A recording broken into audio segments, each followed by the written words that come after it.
জলবায়ুর নেতিবাচক প্রভাব মোকাবেলায় বৃক্ষরোপণের আহ্বান প্রধানমন্ত্রীর। গড় নদীতে একযোগে ২৫০০ চারা রোপণ ফ্যামিলি কার্ড কর্মসূচিতে যোগদান। বরিশালে পরিদর্শন করবেন বধ্যভূমি।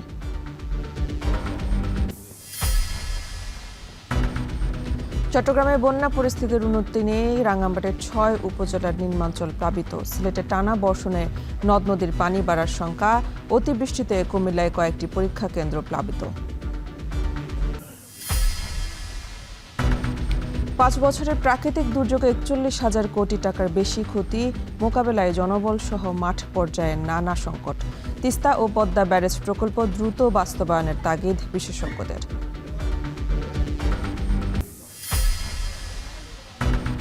খালাস কার্যক্রমে ধীরগতি সহ নানা সংকটে স্থবির চাঁপাইনবাবগঞ্জের সোনা মসজিদ স্থলবন্দর। ব্যাহত হচ্ছে আমদানি রপ্তানি।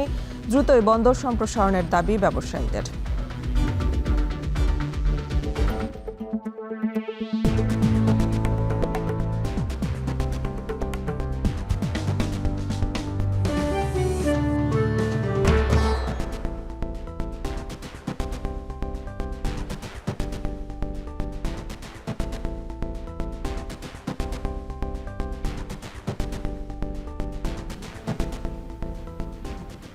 স্বাগত। এখন জনপদে পুরো আয়োজন জুড়ে সঙ্গে আছে আমি মেহেরিন আনি। পরিবর্তনশীল বিশ্বে জলবায়ুর ভারসাম্য রক্ষায় সবাইকে একযোগে বৃক্ষরোপণের আহ্বান জানিয়েছেন প্রধানমন্ত্রী তারেক রহমান। সোমবার বরিশালের গৌরনদী এলাকায় বৃক্ষরোপণ কর্মসূচির উদ্বোধনের সময় প্রধানমন্ত্রী বলেন, শুধু বৃক্ষরোপণই নয়, সবাইকে একসাথে চারা গাছের যত্ন নিতে হবে। আগামী ৫ বছরে সরকার ২৫ কোটি গাছ লাগাবে বলেও জানান তিনি। সবাই মিলে একযোগে দেশ করার কাজে নেমে পড়লে খুব দ্রুতই সারা দেশ তার সুফল পাবে বলেও আশাবাদ ব্যক্ত করেন সরকার প্রধান। এ সময় সবাইকে ময়লা আবর্জনা নির্দিষ্ট স্থানে ফেলার আহ্বান জানান প্রধানমন্ত্রী।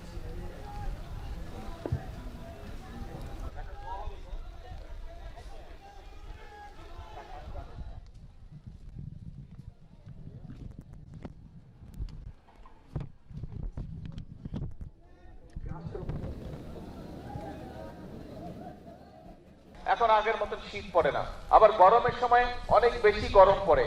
তো এই যে সব সমস্যাগুলো যদি আমাদেরকে সমাধান করতে হয় বা এই সমস্যার কষ্টটা যদি কমিয়ে আনতে হয়, আমাদেরকে সারা বিশ্বে অনেক গাছ লাগাতে হবে। আগামী 5 বছরে আমাদের পরিকল্পনা হচ্ছে যে আমরা 25 কোটি গাছ, আমরা আগামী 5 বছরে সারা দেশে 25 কোটি গাছের চারা আমরা রোপণ করব।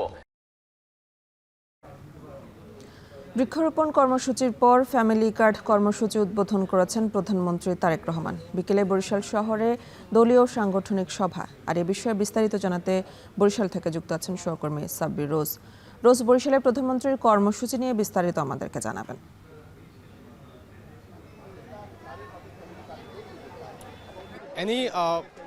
প্রধানমন্ত্রী আজ সারাদিন ব্যাপী বরিশালে কর্মসূচি রয়েছে, যার প্রথম শুরু হয়েছে বৃক্ষরোপণ কর্মসূচির মধ্যে দিয়ে।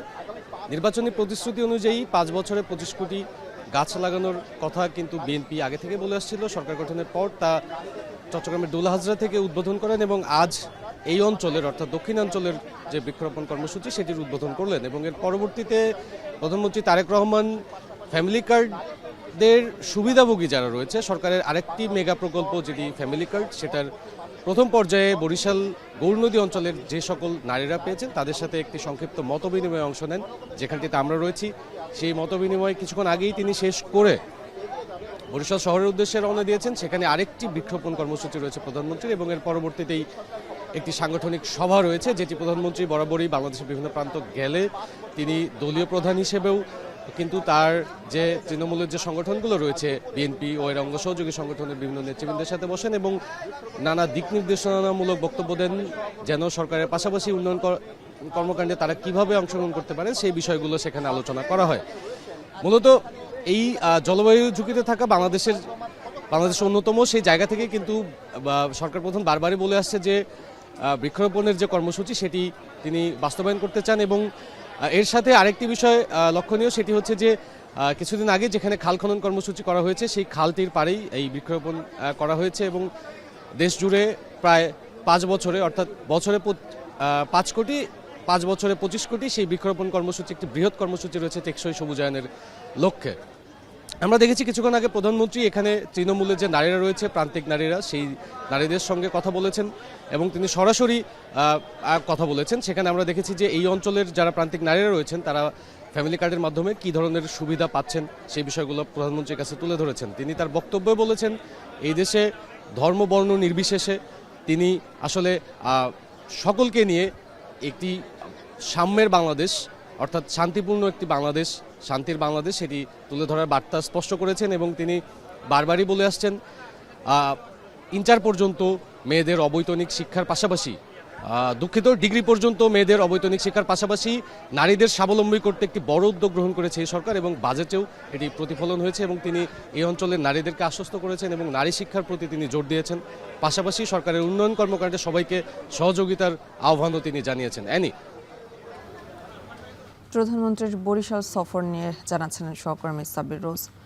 এদিকে গৌর নদীর কর্মসূচি শেষে বরিশাল নগরীর ৩০ গোডাউনে অবস্থিত বধ্যভূমি পরিদর্শন করবেন প্রধানমন্ত্রী তারেক রহমান। এ নিয়ে বিস্তারিত জানাতে বরিশাল থেকে যুক্ত আছেন ফিরদাউস সোহাগ। সোহাগ, বধ্যভূমি ছাড়াও আর কোন কোন স্থান পরিদর্শন করবেন প্রধানমন্ত্রী জানাবেন? আপনাকে ধন্যবাদ।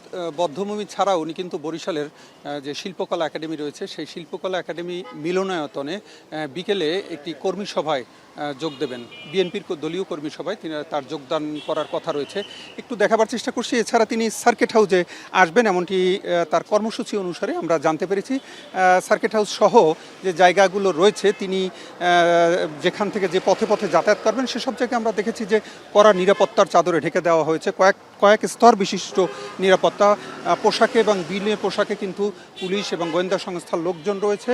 এছাড়াও কিন্তু দলীয় নেতাকর্মীরা ইতিমধ্যেই কিন্তু আমরা যেটা দেখছি যে আমাদের সামনে থেকেই এই সার্কিট হাউসের সামনে থেকেই কিন্তু সেই বধ্যভূমি যেখানে প্রধানমন্ত্রী আসবেন এবং গাছের চারা রোপণ করবেন সেই জায়গাটির উদ্দেশ্যে কিন্তু রওনা করেছেন। দলে দলে যারা বিএনপি নেতাকর্মী আছেন তারা যাচ্ছেন, আমরা দেখাচ্ছি। একটু জানিয়ে রাখি যে বরিশালে এবার কিন্তু বৃষ্টির কারণে হয়তো জনসভা রাখা হয়নি, কিন্তু তারপরও প্রধানমন্ত্রী ঢাকা থেকে যে বরিশালের গৌর নদী পর্যন্ত এসে পৌঁছেছেন সেই পর্যন্ত কিন্তু আমরা যেটা দেখেছি যে রাস্তার দুই পাশে কিন্তু অসংখ্য মানুষ, অসংখ্য লোক কিন্তু দাঁড়িয়েছিল এবং তারা কিন্তু প্রধানমন্ত্রীকে স্বাগত জানাবার জন্য তারা অপেক্ষা করেছে এবং প্রধানমন্ত্রী হাত নেড়ে তাদের অভিবাদন গ্রহণ করেছেন এবং জনসাধারণকে তিনিও হাত নেড়ে তাদের অভিবাদনের জবাবও কিন্তু দিয়েছেন। একটা জিনিস জানিয়ে রাখি, সেটি হচ্ছে যে বরিশালের যে জায়গাগুলোতে প্রধানমন্ত্রী যাতায়াত করবেন সেই গুরুত্বপূর্ণ স্থানগুলোতে প্রত্যেকটি মোড়ে এবং প্রত্যেকটি জায়গায় কিন্তু অসংখ্য পুলিশ আমরা দেখেছি, অর্থাৎ নিরাপত্তার চাদরে ঢেকে দেওয়া হয়েছে। বরিশালে কিন্তু এখানে যারা বিএনপির নেতাকর্মী রয়েছেন তারা কিন্তু আমাদেরকে একটা জিনিস জানিয়েছেন, সেটা হচ্ছে যে প্রধানমন্ত্রীর কাছে তাদের অনেক কিছু চাওয়া পাওয়ার রয়েছে। তার মধ্যে ভাঙা থেকে বরিশাল হয়ে কুয়াকাটা পর্যন্ত 6 লেনের মহাসড়ক চান। এছাড়া আরেকটা জিনিস চান, সেটি হচ্ছে ভোলার গ্যাস বরিশালে চান। এর বাইরেও তারা যেটি আশা করছেন সেটি হচ্ছে রেল লাইন চান। বিভিন্ন জিনিস দাবি রয়েছে। প্রধানমন্ত্রীর সাথে যখন বিএনপির নেতাকর্মীদের কর্মী সভার বৈঠক হবে, হয়তো সেই বৈঠকের মধ্যেও তারা সে কথাটি উত্তোলন করতে পারেন, এমনটি তারা আমাদেরকে জানিয়েছেন। এতটুকু ছিল বরিশালে যে প্রধানমন্ত্রী আসবেন তার সফরসূচির সবশেষ খবর। বরিশালের আজকের কর্মসূচি নিয়ে জানাচ্ছিলেন সহকর্মী ফিরদাউস সোহাগ। 4 দিন পেরিয়ে গেলেও পাহাড়ি ঢলার বন্যার পানিতে তলিয়ে আছে চট্টগ্রামের বিভিন্ন উপজেলার অনেক গ্রাম। রবিবার অনেক এলাকায় পানি নামতে শুরু করলেও রাতের বৃষ্টিতে কিছু কিছু এলাকায় আবারও বেড়েছে পানি। আর এ নিয়ে বিস্তারিত জানাতে আমাদের সাথে যুক্ত আছেন ফয়সাল করিম। ফয়সাল, বন্যা পরিস্থিতি কেমন দেখছেন আর নতুন করে কোন কোন এলাকা প্লাবিত হয়েছে জানাবেন?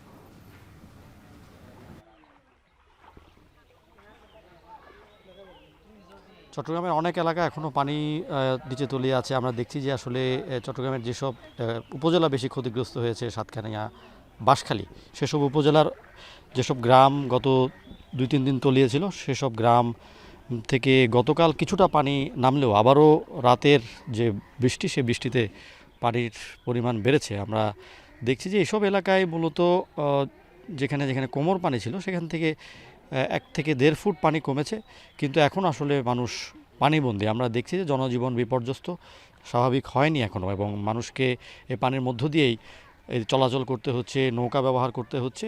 সাতকানিয়ার তেমুহুনি এলাকায় আছি এবং আমরা যেটি দেখছি যে গত 4 দিন ধরে এখানে মানুষ পানিবন্দী এবং খাবার পানির সংকট থেকে শুরু করে বিভিন্ন এলাকায় আমরা খোঁজ নিয়ে জেনেছি যে এখানে বিদ্যুতের সরবরাহ নেই এবং নানা ধরনের দুর্ভোগ আছে।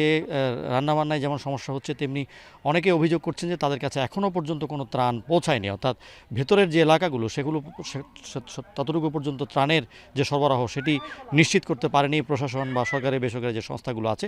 তো আমরা দেখছি আজকেও কিছু কিছু এলাকায় ত্রাণ নিয়ে যাচ্ছেন এবং আজকে সাতকানিয়ার এই এলাকা পরিদর্শনের কথা রয়েছে জ্বালানি প্রতিমন্ত্রীর। এবং আমরা যেটি জেনেছি যে চট্টগ্রামের বিভাগীয় প্রশাসনের যে তথ্য, সে তথ্য অনুযায়ী চট্টগ্রামে এই বন্যায় চট্টগ্রাম বিভাগে অর্ধশতাধিক মানুষ মারা গেছে, 2 জন নিখোঁজ আছে এবং পানিবন্দী আছে প্রায় 40 লাখের মতো মানুষ। 408টি ইউনিয়ন এবং পৌরসভা এখনও পানির নিচে নিমজ্জিত।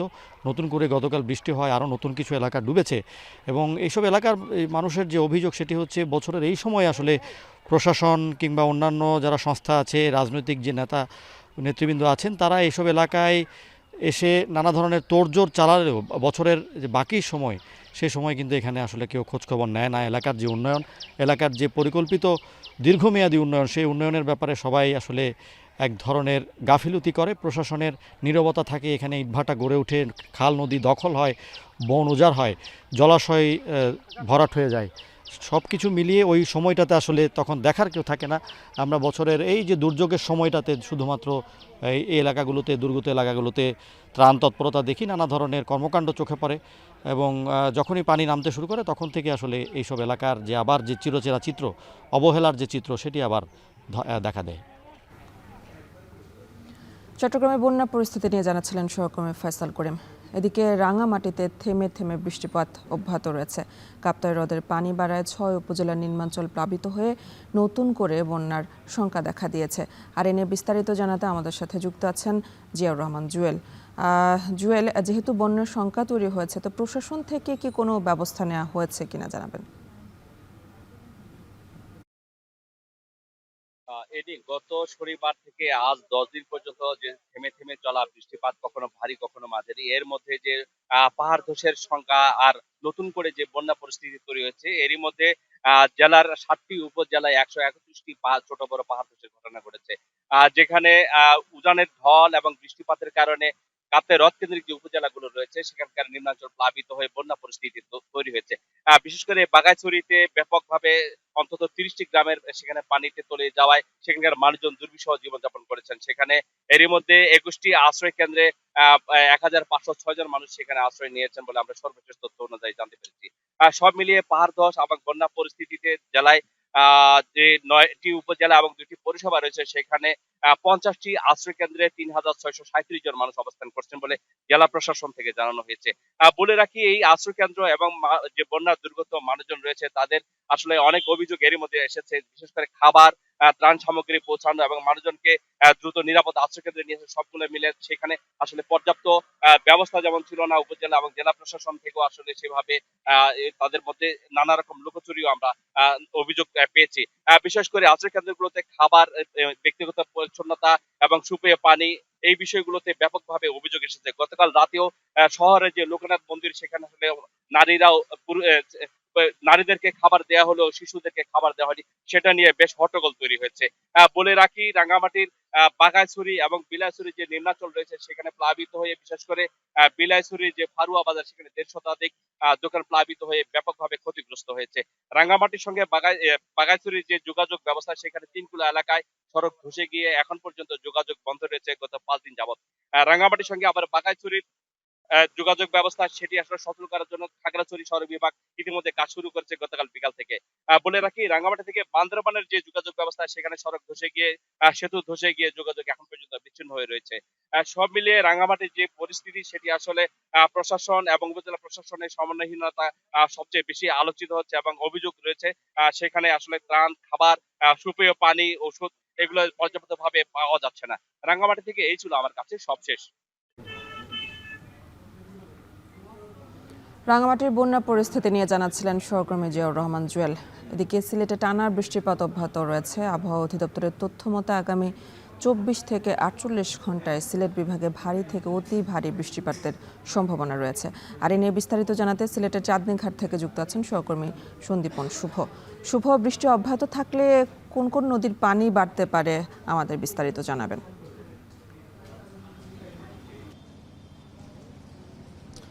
দেখুন, আমরা দেখেছি যে গত কয়েকদিন ধরেই কিন্তু টানা বৃষ্টিপাত হচ্ছে। যদিও গত পরশু দিন থেকে কিছুটা বৃষ্টি কমেছিল, কিন্তু আজকে সকাল থেকে কিন্তু যে 3 ঘন্টা গিয়েছে 6টা থেকে 9টা পর্যন্ত যে হিসেব আমাদের কাছে রয়েছে, সেখানে কিন্তু 32 মিলিমিটার বৃষ্টিপাত হয়েছে এবং গত 24 ঘন্টায় কিন্তু 27.2 মিলিমিটার বৃষ্টিপাত হয়েছে। এবং আমরা আবহাওয়া অধিদপ্তরের সাথে কিছুক্ষণ আগে যখন আলাপ করছিলাম, তখন তারা যে পূর্বাভাস দিয়েছিলেন 24 থেকে 48 ঘন্টা কিন্তু ভারী বৃষ্টিপাতের সম্ভাবনার কথা কিন্তু জানিয়েছেন।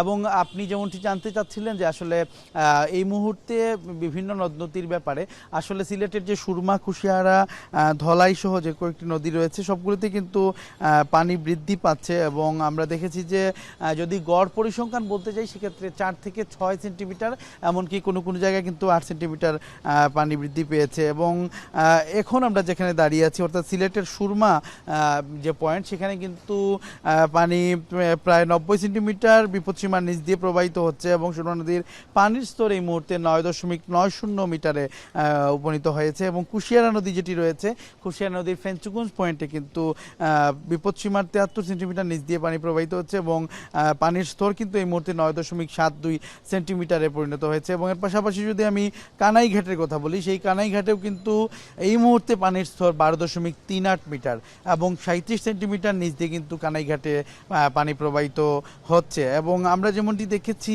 সিলেট এবং সুনামগঞ্জের এবং কুশিয়ারা নদী তীরবর্তী এলাকা এবং সুনামগঞ্জের নদী তীরবর্তী এলাকায় কিন্তু বন্যা পরিস্থিতির কিছুটা অবনতি হতে পারে এবং কোনো কোনো জায়গায় কিন্তু জলাবদ্ধতা এবং স্বল্প মেয়াদীর বন্যার আশঙ্কাও করছেন এখানকার বন্যা পূর্বাভাস কেন্দ্র। এবং যে নদ নদীগুলো রয়েছে, বিশেষ করে সেগুলোর পানি কিন্তু ইতোমধ্যে বাড়তে শুরু করেছে। যদিও এখনও কোনো নদীর পানি কিন্তু বিপদসীমার যে স্তর রয়েছে সেটি কিন্তু পার হয়নি, তবে আমি যেমনটি আগেও বলছিলাম যে 24 থেকে 48 ঘন্টার মধ্যে কিন্তু 4 থেকে 6 সেন্টিমিটার পানি বৃদ্ধি পেয়েছে। এবং আমরা দেখেছি যে আসলে এই পানি বৃদ্ধির ফলে কোনো কোনো জায়গায় কিন্তু ইতোমধ্যে জলাবদ্ধতার সৃষ্টি হয়েছে। বিশেষ করে যদি আমি সিলেট বিভাগের চিত্রটি আপনাকে একটু জানিয়ে রাখি, যেমনটি মৌলভীবাজারের কথা বলতে হয়, মৌলভীবাজারে কিন্তু ইতোমধ্যে যে বন্যা পরিস্থিতি সৃষ্টি হয়েছিল, সেটি কিন্তু পানি কমে গেলেও ক্ষতের কিন্তু পরিমাণ বৃদ্ধি পেয়েছে এবং ক্ষতের চিত্র কিন্তু আমরা এই মুহূর্তে দেখতে পাচ্ছি। এবং সিলেটের হবিগঞ্জ এবং মৌলভীবাজারের যে ক্ষয়ক্ষতি হয়েছে, সেটি কিন্তু 100 কোটি টাকা ছাড়িয়ে গেছে। এবং সিলেট জেলাও কিন্তু এই মুহূর্তে আশঙ্কার মধ্যে রয়েছে। সিলেট জেলায় কিন্তু যে কোনো সময়, যেহেতু আমরা যেটি খবর পেয়েছি যে ভারতের চেরাপুঞ্জি সহ মেঘালয় সহ সেই দিকেও কিন্তু ভারী বৃষ্টিপাত হচ্ছে এবং যখনই মেঘালয় সংলগ্ন এলাকায় ভারী বৃষ্টিপাত হয়, তখনই কিন্তু এদিকে ঢলটি নেমে আসে এবং উজানের যে ঢল বা পাহাড়ের যে ঢল, সেই ঢলের কারণে কিন্তু আমরা দেখেছি যে প্রতি সময় এই শহর এবং শহরতলি কিন্তু ডুবে যায়। এটি আসলে সিলেটের জন্য শঙ্কার ব্যাপার। তো এই ছিল সিলেটের ভারী বৃষ্টিপাত এবং বন্যার সর্বশেষ খবর। সিলেটের বন্যা পরিস্থিতি নিয়ে জানাচ্ছিলেন সহকর্মী সন্দীপন শুভ। এদিকে টানা ভারী বর্ষণ ও পাহাড়ি ঢলে সৃষ্ট বন্যায় বিপর্যস্ত হয়ে পড়েছে বান্দরবানের বিস্তীর্ণ জনপদ। এতে জনজীবন কার্যত স্থবির হয়ে পড়েছে, দেখা দিয়েছে চরম দুর্ভোগ। আর এ নিয়ে বিস্তারিত জানাতে আমাদের সাথে যুক্ত আছেন রিজভী রাহাত। রাহাত, জানাবেন যে এই যে বান্দরবানের যে সবশেষ পরিস্থিতি এখন কেমন দেখছেন? আসলে টানা 7 দিন পর কিন্তু বান্দরবান জেলাতে কিন্তু পানি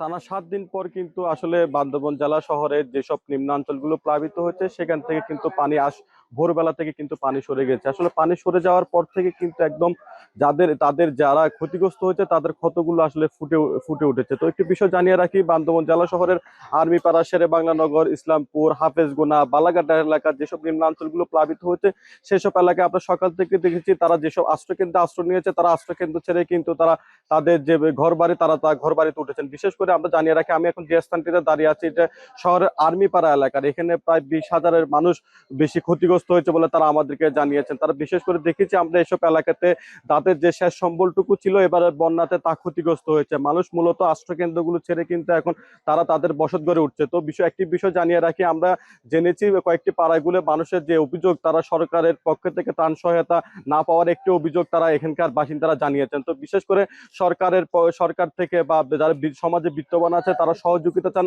এই বন্যায় যারা ক্ষতি হয়েছে তা ক্ষতি ফুসে ওঠার জন্য কিন্তু তারা তাদের যে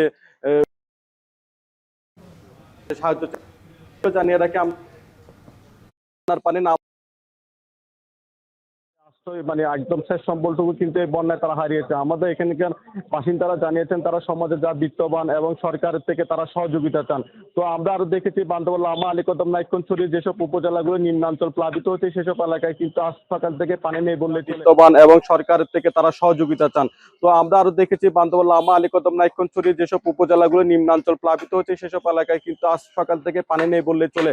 তো এখন যারা আত্মীয় স্বজন এবং আশ্রয় নিয়েছে তারা কিন্তু এখন তাদের নিজ বসত বাড়িতে কিন্তু ফিরে যাচ্ছে। তো আপনাকে একটি বিষয় জানিয়ে রাখি যে 220টি আশ্রয় কিন্তু প্রস্তুত রাখা হয়েছিল, সেসব আশ্রয় কিন্তু এখন মানুষ বাসায় ফিরতে শুরু করেছে। তো এই ছিল আমার কাছে বান্দরবান থেকে সবশেষ তথ্য। বান্দরবানের বন্যা পরিস্থিতি নিয়ে জানাচ্ছিলেন সহকর্মী রেসপি রাহাত। এদিকে মৌলভীবাজারে কমেছে বিভিন্ন নদ নদীর পানি। বন্যার পানি কমার সাথে সাথে বেরিয়ে আসছে ক্ষয়ক্ষতির চিহ্ন। আর এ নিয়ে বিস্তারিত জানাতে আমাদের সাথে মৌলভীবাজার থেকে যুক্ত আছেন সহকর্মী এম এ হামিদ। হামিদ, কি পরিমাণ ক্ষয়ক্ষতি হয়েছে বন্যায় জানাবেন আমাদের।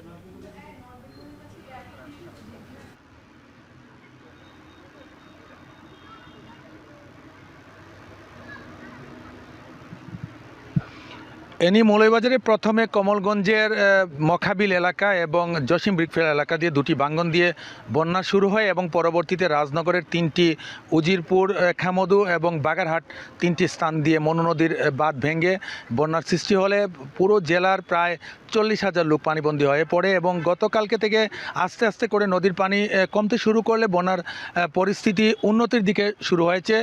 জেলা ত্রাণ ও পুনর্বাসন কর্মকর্তা মোহাম্মদ সাদুমি আমাকে জানিয়েছেন যে এই মুহূর্তে জেলার 7,308টি পরিবারের প্রায় 26,545 জন লোক পানিবন্দী রয়েছেন এবং ক্ষয়ক্ষতি হয়েছে প্রায় 3,617টি বাড়িঘর ক্ষয়ক্ষতি হয়েছে এবং 2টি শিক্ষা প্রতিষ্ঠান ক্ষয়ক্ষতি হয়েছে এবং সড়ক পথের ক্ষতি হয়েছে 82.45 কিলোমিটার। এছাড়াও 5টি সেতু কালভার্ট ক্ষতি হয়েছে। আমি যদি কৃষির কথা বলি সেক্ষেত্রে জেলা কৃষি সম্প্রসারণ অধিদপ্তরের উপপরিচালক মোহাম্মদ জালাল উদ্দিন আমাকে জানিয়েছেন যে আজকে সকাল পর্যন্ত 248 হেক্টর আউশ ধানের ক্ষতি হয়েছে এবং আমন ধানের বীজতলা 86.50 হেক্টর ক্ষতি হয়েছে এবং অপরদিকে সবজির ক্ষতি হয়েছে 64.50 হেক্টর।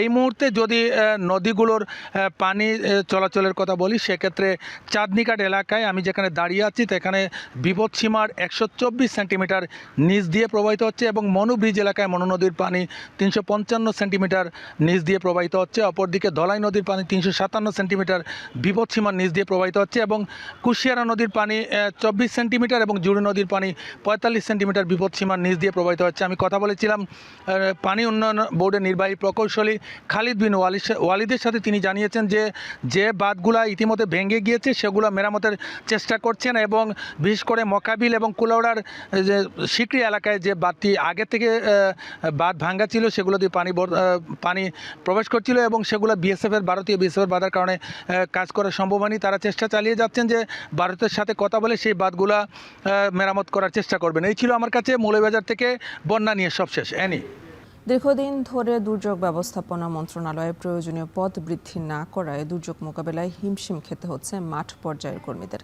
জলবায়ু বিশেষজ্ঞরা বলছেন দেশে প্রতি বছর বন্যায় হাজার হাজার কোটি টাকা ক্ষতি হয়। বন্যা প্রতিরোধে তিস্তা মহাপরিকল্পনা ও পদ্মা ব্যারেজ প্রকল্প বাস্তবায়ন জরুরি। পাশাপাশি দ্রুত প্রয়োজনীয় জনবল নিয়োগের পরামর্শ তাদের। বিস্তারিত জাবেদ আবদুল্লাহর প্রতিবেদনে।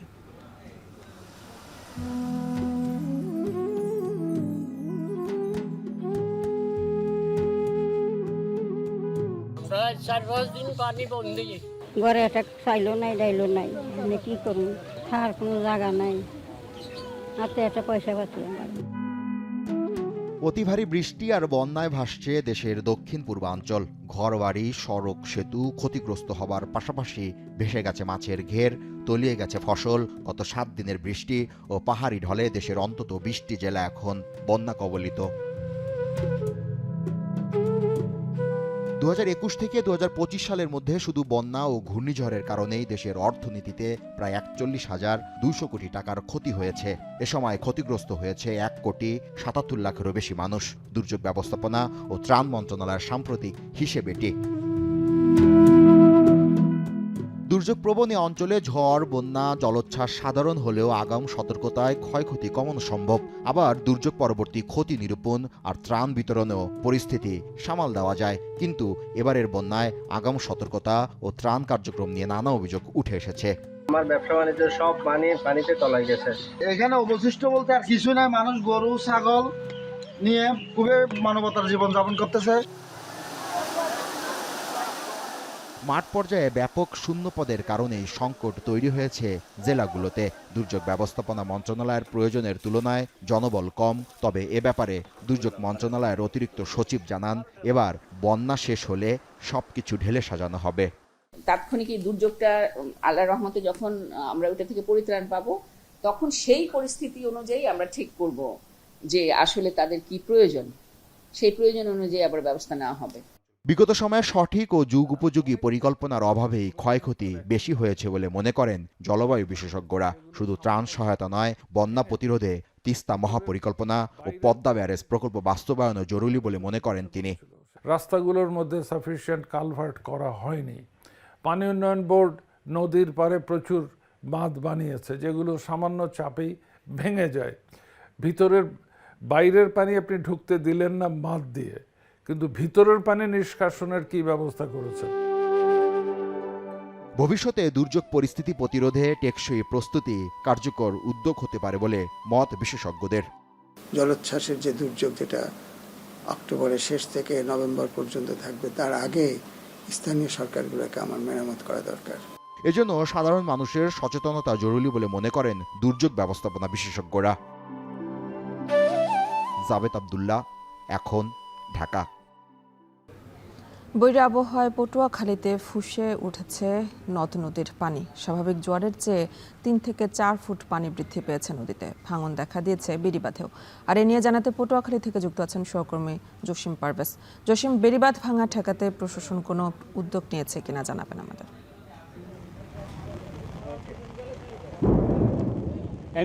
এখন কিন্তু বজ্র মেঘে বজ্রপাত হচ্ছে, একই সঙ্গে গুড়ি বৃষ্টিপাত হচ্ছে। আর সমুদ্র নদ নদীর পানি ফুসে উঠেছে। আর এখন চলছে কিন্তু অমাবস্যার যে তিথি, সেই তিথির কারণেই কিন্তু সমুদ্র নদ নদীর পানি ফুসে উঠেছে।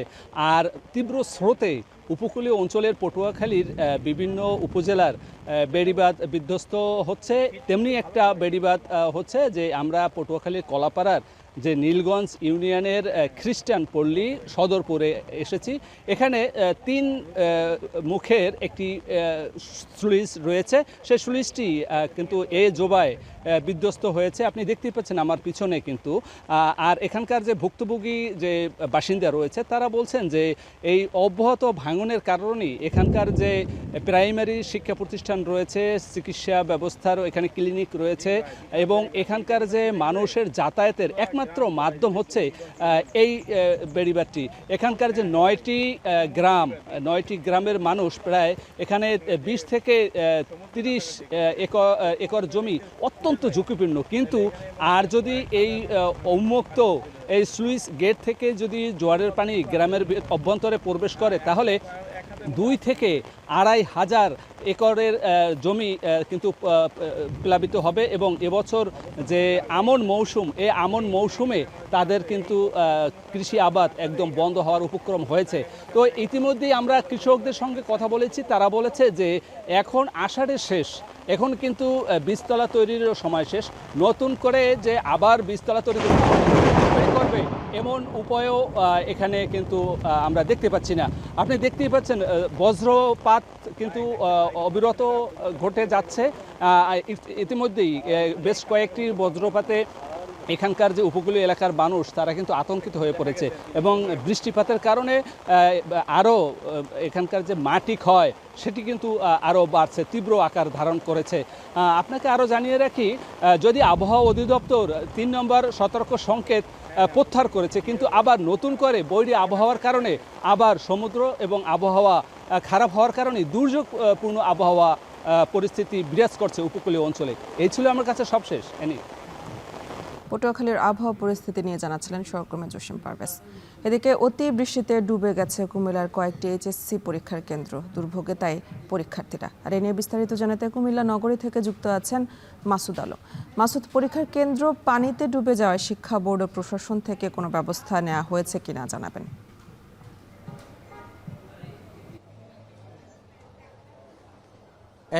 রাতভর ভারী বর্ষণের কারণে কুমিল্লার বেশিরভাগ সড়ক, বিশেষ করে উঁচু নিচু সব ধরনের সড়কে কিন্তু পানি জলমগ্ন হয়ে পড়েছে। আমরা রয়েছি কুমিল্লা নগরীর মনোহরপুর এলাকার। এই সড়কের পাশে যে সরকারি মহিলা কলেজ রয়েছে, এখানে সকালে নির্দিষ্ট সময়ের যে পরীক্ষা শুরুর আগ থেকে মূলত পরীক্ষার্থীরা আসতে শুরু করেন, কিন্তু এসে যখন তারা দুর্ভোগে পড়েন, এই যে জলাবদ্ধতা, চারপাশে পানি, তার পাশেই একটা ব্রিজ রয়েছে, সেখানে কোনো মতে পরীক্ষার্থীদের যারা স্বজন রয়েছে অর্থাৎ অভিভাবক রয়েছে তারা আশ্রয় নিয়েছেন, বিভিন্ন বাসাবাড়ির দোতলায় গিয়ে তারা আশ্রয় নিয়েছেন। এই এলাকা সহ আশপাশে যে এলাকাগুলো রয়েছে সবগুলো এলাকা কিন্তু হাঁটু থেকে হাঁটুর উপরে অংশের কোমর নিচ পর্যন্ত কিন্তু পানির নিচে তলিয়ে আছে, যার কারণে বাসাবাড়ির বাসিন্দারা ছাড়াও এই অভিভাবক এবং পরীক্ষার্থীরা চরম দুর্ভোগে পড়েন। তবে আমরা দেখেছি এই দুর্ভোগের কারণ চিহ্নিত করা, একই সঙ্গে শিক্ষার্থীদেরকে যাতে করে দুর্ভোগ কমিয়ে যাতে তাদেরকে পরীক্ষার রুমগুলোতে নিয়ে যাওয়া হয় সেই ব্যবস্থাটুকু তারা করেছেন। আমরা দেখেছি সিটি কর্পোরেশনের যিনি প্রশাসক রয়েছেন এবং প্রধান নির্বাহী রয়েছেন তারা সহ পানি নিষ্কাশন ব্যবস্থায় যারা কাজ করছেন তারা এই কলেজে এসে শিক্ষার্থীদেরকে নৌকা এবং ভ্যান গাড়িতে করে তাদেরকে বিভিন্ন রুমে নিয়ে গিয়েছেন, যাতে করে তারা এই দুর্ভোগের মধ্যেও কিছুটা কম দুর্ভোগে পড়েন। একই সঙ্গে তার সাথে আমরা কথা বলেছি তারা আসলে এই জলাবদ্ধতা নিরসনে কি কাজ করেছেন। তারা ইতোমধ্যেই তারা বলছেন যে সকল পানি নিষ্কাশনের পথগুলো রয়েছে সেগুলো পরিষ্কার করার চেষ্টা করছেন। একই সঙ্গে তারা বলছেন যে পানিগুলো যে অংশে দিয়ে নামবে, যে খাল দিয়ে নামবে, সেই খালগুলো দীর্ঘদিন যাবৎ আসলে খনন করা হয়নি। পুনঃখনন না করার কারণে কিন্তু সেখানে বিভিন্ন ধরনের ময়লা আবর্জনা জমে পানি নিষ্কাশনের পথগুলো বন্ধ হয়ে যাওয়ার কারণে এই সিটি কর্পোরেশনের যে পানি নিষ্কাশনের ব্যবস্থা সেটা ভেঙে পড়েছেন। তবে তারা সেই ব্যবস্থা করছেন। এখন পরীক্ষা চলছে, পরীক্ষা শেষেও তারা চেষ্টা করছেন যে ভ্যান এবং নৌকায় করে শিক্ষার্থীদেরকে উঁচু জায়গাগুলোতে নিয়ে যাওয়া এবং সেখানে নিয়ে যাওয়ার ব্যবস্থা করা, এইটুকু তারা কাজ করছেন। আমরা দেখেছি মানুষের ভোগান্তি, এখানে যান চলাচল একেবারে কমে গেছে, মানুষের ভোগান্তি বেড়েছে। তো এই ছিল কুমিল্লা থেকে সবশেষ। কুমিল্লার জলাবদ্ধতায় দুর্ভোগে পড়েছে এইচএসসি পরীক্ষার্থীরা, আর সে খবরই জানাচ্ছিলেন সহকর্মী মাসুদ আলম। মগরা নদীকে কেন্দ্র করে নেত্রকোনা শহর গড়ে উঠলেও দখল দূষণে নদীটি আজ মৃতপ্রায়। নদীটি পরিণত হয়েছে ময়লার ভাগাড়ে। বর্ষা মৌসুমেও পানি ব্যবহারের অনুপযোগী। দীর্ঘদিনের আন্দোলনের পর নদী পুনর্জীবিতকরণ প্রকল্প পাশ হলেও মেয়াদের অর্ধেক সময় চলে গেছে কাগজপত্র তৈরিতেই। খনন কাজ আদৌ শুরু হবে কিনা এমন প্রশ্ন নগরবাসীর। তবে পানি উন্নয়ন বোর্ড সহ সংশ্লিষ্টরা বলছেন সময়ের মধ্যেই শুরু হবে খনন কাজ। রিফাত আহমেদ রাসেলের প্রতিবেদনে বিস্তারিত। নেত্রকোনার ব্যস্ততম মগরা নদীর পাটগুদাম ঘাট। এই ঘাটে ছোট বড় নৌকার ভিড় থাকলেও এখন ময়লা আবর্জনায় ভরা। দেখে বোঝার উপায় নেই এটি একসময়ের ব্যস্ততম ঘাট। দখল দূষণে মগরা নদী এখন মৃতপ্রায়। কয়েক দশকে দুবার দখল করে গড়ে উঠেছে শত শত অবৈধ স্থাপনা। বাসাবাড়ি, দোকানপাট, ব্যবসা বাণিজ্যের ময়লার ডাস্টবিনে পরিণত হয়েছে নদী। পাটপট্টি গোদারাঘাট আগে ফেরে গিয়ে টলাঘাট ছিল, পাট আসতো, ধান আইতো, চাউল আইতো। তখন বর্তমানে এগুলো আসে না, তখন এই অবস্থা, ময়লা ঘাট হয়েছে। পরিচর্যা করা যায় তাহলে অবশ্য আগের প্রাণ ফিরে দেবো। আর নদীটা এই শহরের একটা প্রাণ। 2020 সালে 316টি দখল চিহ্নিত করলেও গত 5 বছরে তা বেড়ে হয়েছে 5 শতাধিক। সংশ্লিষ্টরা উদ্যোগ নিলেও কাগজপত্রে দেখানো হয়েছে মাত্র 2 শতাধিক স্থাপনা উচ্ছেদ। 2025 সালে 2 বছর মেয়াদী নদী পুনর্জীবিতকরণ প্রকল্পের অনুমোদন হলেও কাগজে পত্রে তা সীমাবদ্ধ। ফলে 2027 সালে মেয়াদ শেষ হবার কথা থাকলেও এখনো কাজই শুরু হয়নি। দীর্ঘদিন ধরে বিভিন্ন পরিবেশবাদী সংগঠনগুলো নদীর দখল উচ্ছেদ করে খননসহ সৌন্দর্য বর্ধনের দাবি জানিয়ে আসছে। পানি উন্নয়ন বোর্ড বলছে টেন্ডার প্রক্রিয়া শেষ, চিহ্নিতকরণ তালিকা প্রস্তুত শেষে দ্রুতই শেষ হবে কাজ। আমরা আশা করছি যে এই প্রকল্পটা বাস্তবায়ন করলে এখানে সকলের যে প্রত্যাশা ছিল নদীটা পুনর্জীবিত হবে এবং নদীর দুই পাশে পরিবেশটা সুন্দর হবে, সেই উদ্যোগ নিয়ে আমরা কাজ বাস্তবায়নের জন্য চেষ্টা চালাচ্ছি। অবৈধ স্থাপনা চিহ্নিতকরণ, উচ্ছেদ কার্যক্রম, এই কাজের মধ্যে অর্ধেক কাজ হয়ে গেছে। এখন উচ্ছেদ করার আগে স্টেক হোল্ডার মিটিং, সেই স্টেক হোল্ডার মিটিংয়ে বৃহত্তর পর্যায়ে আমাদের সম্পৃক্ত জনপ্রতিনিধিদের সম্পৃক্ত করে ওইখানে সিদ্ধান্ত মোতাবেক আমরা উচ্ছেদ অভিযানটা করব, কারণ উচ্ছেদ অভিযানটা কিন্তু একটা ক্রিটিক্যাল ইস্যু। মগরা নদী পুনর্জীবিতকরণ প্রকল্পে নেত্রকোনা সদর হতে আটপাড়া পর্যন্ত 41 কিলোমিটার খনন কাজ করার কথা। এর জন্য ব্যয় ধরা হয়েছে 48 কোটি 49 লাখ টাকা। রিফাত আহমেদ রাসেল, এখন নেত্রকোনা। একসময় নদীর বুক চিরে ছুটে চলত নৌকা, জেলের জালে ধরা পড়ত ছাকে ছাকে রূপালী মাছ, আর তার স্বচ্ছ জলে বেঁচে থাকতো হাজারো কৃষকের স্বপ্ন। অথচ সেই ইচ্ছামতে আজ লড়ছে নিজের অস্তিত্ব টিকিয়ে রাখার লড়াই। অপরিকল্পিত বাঁধ, বেদখল আর বছরের পর বছর অবহেলায় প্রাণবন্ত এই নদী পরিণত হয়েছে একটি স্থবির দূষিত জলাশয়ে। বিস্তারিত আসাদ জামানের প্রতিবেদনে।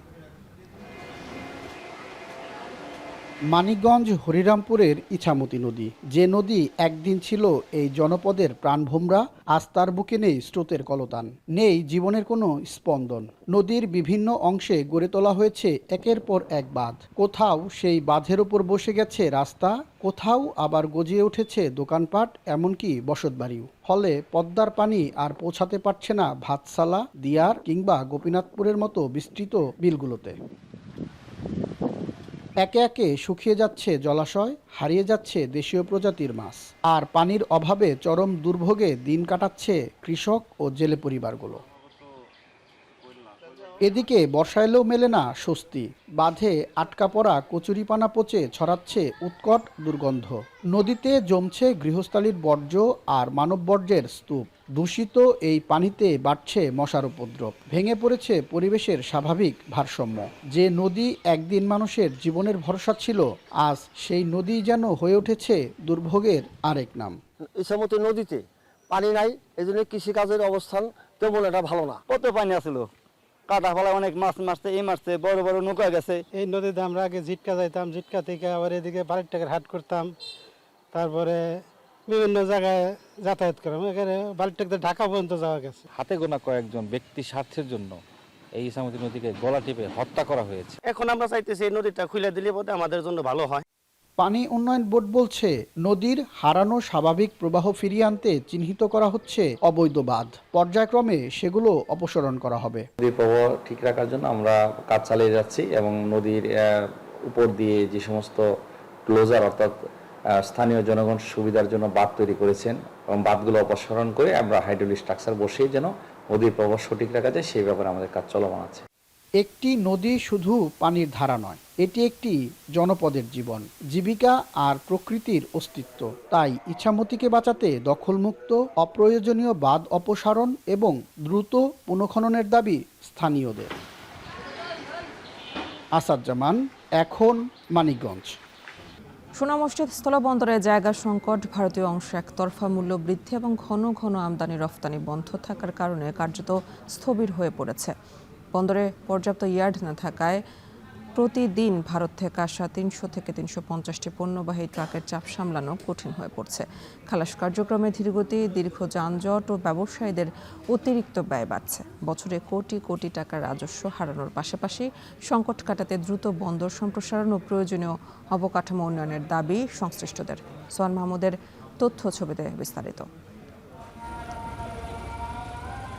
সোনা মসজিদ স্থলবন্দরে বর্তমানে সংকীর্ণ সড়ক, পর্যাপ্ত জায়গার অভাব, অবকাঠামো উন্নয়নের ধীর গতিতে ব্যবসায়ীরা পড়েছেন চরম ভোগান্তিতে। এর সঙ্গে ভারতীয় অংশে একতরফাভাবে বিভিন্ন চার্জ ও মূল্যবৃদ্ধি পরিস্থিতি আরও জটিল করেছে। যার কারণে 2025-26 অর্থবছরে রাজস্ব আদায়ে প্রায় 282 কোটি টাকার ঘাটতি হয়েছে। ফাইলের জন্য আমাকে রাষ্ট্রে পাঠাইতে হয়, টাইম লাগে, প্রসেস লাগে, এই জন্য আপনার মনে করেন হয় না, আর ফিজিক্যালি না থাকলে হয় না। আমাদের কাস্টমার সার্ভিস দরকার। এলসি পেতে যতটুকু সমস্যা তার থেকে ফল আমদানি করতে প্রশাসনিকভাবে যে পদ্ধতিগুলি এখানেই বেশি আমরা বাধাগ্রস্ত। ব্যবসায়ীদের অভিযোগ, গার্মেন্টস পণ্য স্থলবন্দরের পরিবর্তে সমুদ্র বন্দর দিয়ে রপ্তানি করা হচ্ছে, ফলে সোনা মসজিদ স্থলবন্দরের কার্যক্রম ও রাজস্ব আদায় কমে যাচ্ছে। আমাদের উৎপাদন ক্ষমতা আছে, তারপরেও আমরা দিতে পারছি না, একমাত্র সি পোর্টে যাওয়াতে।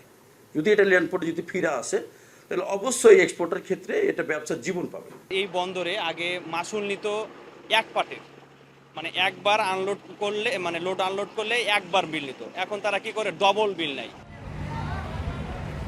স্থলবন্দরে আমদানি রপ্তানি কমে যাওয়ায় কাজের সংকটে পড়েছেন শ্রমিকরা। একসময় প্রতিদিন 500 টাকার বেশি আয় হলেও বর্তমানে তা গড়ে 150 টাকায় নেমেছে। কাজ কাম অতি কম আপনার, এবং দিন মজুরি কম পাচ্ছি আমরা লেবারেরা। কোন দিন গাড়ি এখানটা পাচ্ছি, কোন দিন পাই না, আমরা কি করে খাবো? শ্রমিক নেতাদের দাবি, অবকাঠামো উন্নয়ন না হওয়ায় পণ্য আমদানি কমছে। 300 মনে করে 100 বুকে অন্য মালামাল, বাকি 200 বুকে পাথর। পাথরের তো জিসিবি দিয়ে আনলোড হয়, আমাদের শ্রমিকের কোনো এখানে কর্ম নাই। অবকাঠামোগত সমস্যার কারণে ব্যবসায়ীরা মুখ ফিরিয়ে নিচ্ছেন, তাই পূর্ণাঙ্গ স্থলবন্দর গঠনের দাবি C&F নেতাদের। নানান জটিলতায় আমরা ভোগান্তিতে থাকি। অনেক ইম্পোর্টার এখানে হয়রানির কারণে, যানজটের কারণে আসতে চায় না। এই পোর্টটা যাতে বৈধ পথে বৈধ পণ্য আসে, এটার জন্য আমরা প্রশাসন সহ সর্বোত্তম জায়গায় আমরা আলোচনা করছি এই অসাধু ব্যবসায় বন্ধ করার জন্য। বন্দরের পরিধি বাড়াতে সরকারের কাছে আরও 22 একর জমি বরাদ্দের আবেদন করা হয়েছে বলে জানিয়েছে পানামা পোর্ট লিংক লিমিটেড কর্তৃপক্ষ। অন্যদিকে নানা সমস্যার কারণে 2025-26 অর্থবছরে প্রায় 282 কোটি টাকার রাজস্ব ঘাটতি হয়েছে বলে দাবি কাস্টমসের।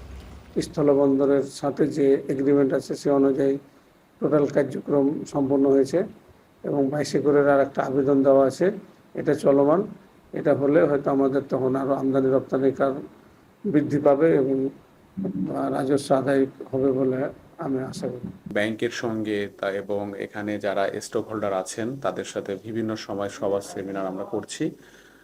তো ব্যবসায়ীদের উপর এটা ডিপেন্ড করে যে তারা কি পরিমাণ আমদানি করবে, এবং ডলারের মানটা যদি একটু কমে আসে সেক্ষেত্রে আমদানিটা একটু বাড়বে।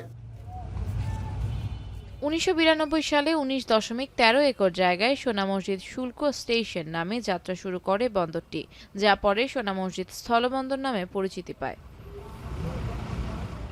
এখন চাঁপাইনবাবগঞ্জ। এই ছিল এখন জনপদের আয়োজনে এখন টেলিভিশন। ওয়েবসাইটে দেখতে ভিজিট করুন www.ekhon.tv। এছাড়া ফেসবুকে দেখতে ভিজিট করুন facebook.com/tv.ekhon এবং ইউটিউবে দেখতে ভিজিট করুন youtube.com/c/ekhon tv।